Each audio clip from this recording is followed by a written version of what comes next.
while Crypto sat next to the table and chewed on a big steak. An hour later, the family was seated on the dining room table, eating their food, which included a large boar-like creature that Naban had found, killed, and cooked that took up about 3/4 of the table, enough to satisfy the fierce Scion appetite. Jor-El smiled and nodded while listening, laughing occasionally when the young boy related how he had snuck behind his mother and punched her in the head.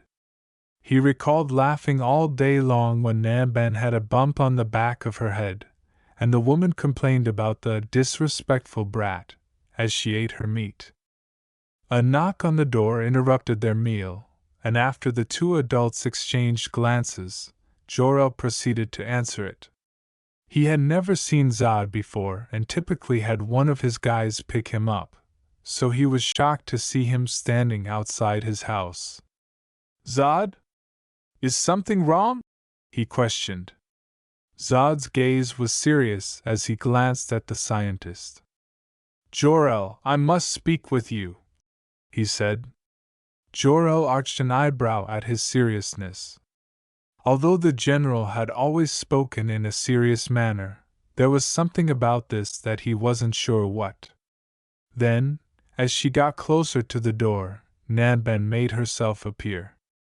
She gave Zod a fierce look, and he gave her one in return, which caused Jor-El to sigh. He was aware of the conflict between the two, with Naban viewing the general as a belligerent, and Zod calling his wife a savage monkey who constantly questioned the scientist's love for her. With a hand on Zod's shoulder, he stopped the sparks from flying from the Scion and Kryptonian's eyes, which clashed in the middle and caused his sweat drop to enlarge. "All right, Zod, let's talk outside," he said, and he started to walk the man outside.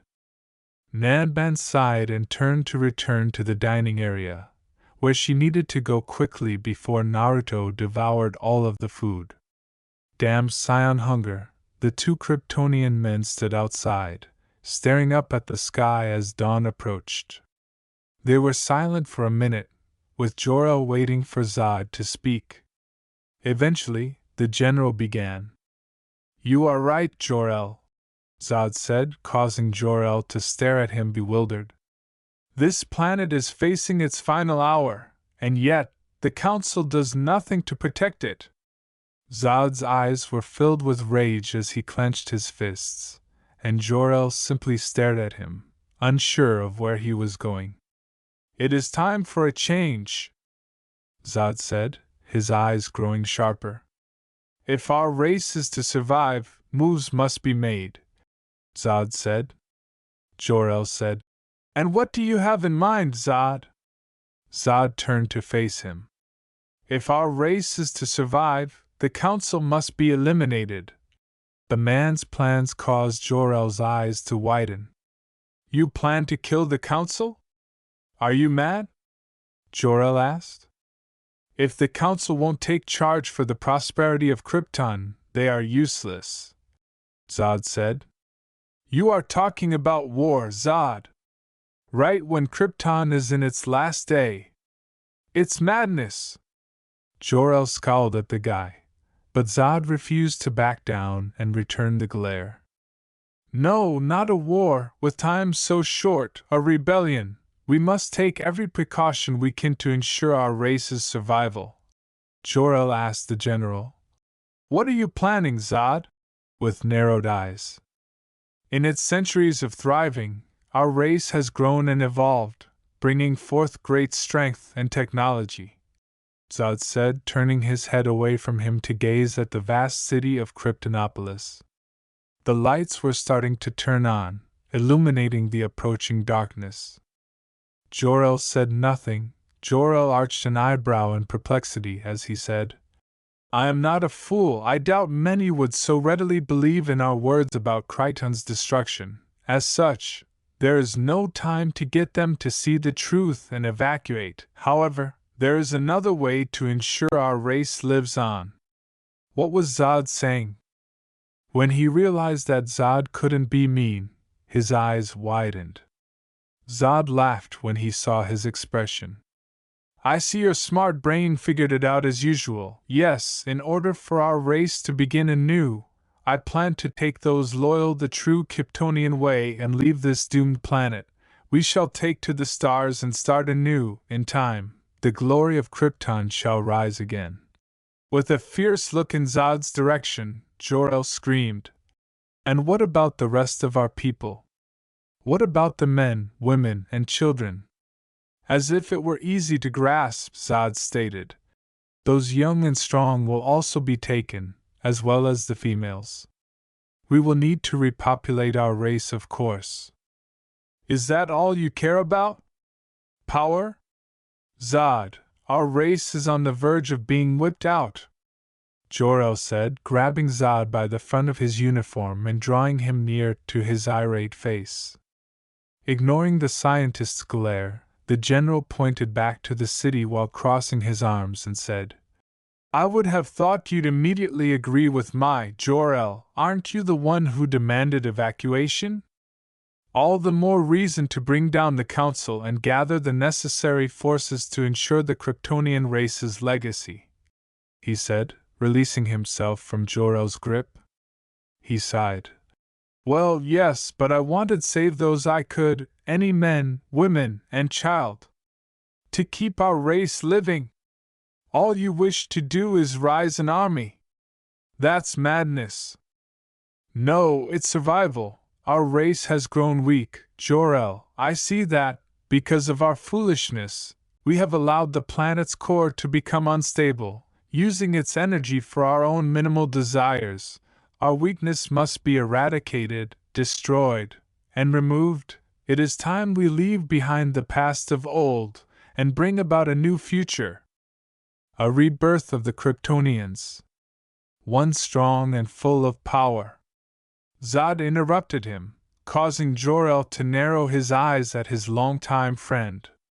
Zod aspired to a future of power rather than peace. It was a dictatorship. And not just our race, but that of your wife and son as well, Zod said, turning to face Jor-El and placing a hand on his shoulder. You must look at the big picture, Jor-El. If our race is to survive any future threats, both internal and external, we must be strong. Zod sighed as he saw Jor-El's expression. Jor-El narrowed his eyes at the general. As it is known, your wife as well as your son are amongst the last that remains of the Scion race, with only a handful left in the universe. As such, I would like you, your wife, and your son to come with me. I'm sure that with your son's Scion blood, we can make the next generation of Kryptonians powerful. The fact that bastard intended to utilize his son, his Naruto, his pride and joy, as a breeding stock for future Kryptonian Scion hybrids caused Jor-El to stare angrily at Zod. He started to scream at the man, but before he could do so, the Earth, the surrounding region, and the entire planet started to tremble violently. Oh no! Not again! Jor-El moaned as he gripped the railing as tightly as he could. Inside the house, plates from the table and furniture fell and tumbled to the ground. Naruto yelled as he struggled to stay upright, but Nanban quickly grabbed him and held him in a tight protective embrace. She covered him with her larger body and held him motionless while roof debris rained down on them. Narrowing her eyes, she ensured that her child was not harmed in any way. After a minute or two, the tremors started to lessen in severity until coming to a complete stop. Nanban exhaled in relief as she checked on her baby and made sure he was well. Then she narrowed her eyes and said, "They're getting worse." As he measured the shaking outdoors, Jor-El thought the same thing. "We're running out of time. And it was stronger than the last one I felt last month. It also lasted longer. As you can see, Jor-El, time is short. I will be making my move soon. Hopefully by then, you've made your decision," Zod stated, getting up and turning to face the Kryptonian scientist.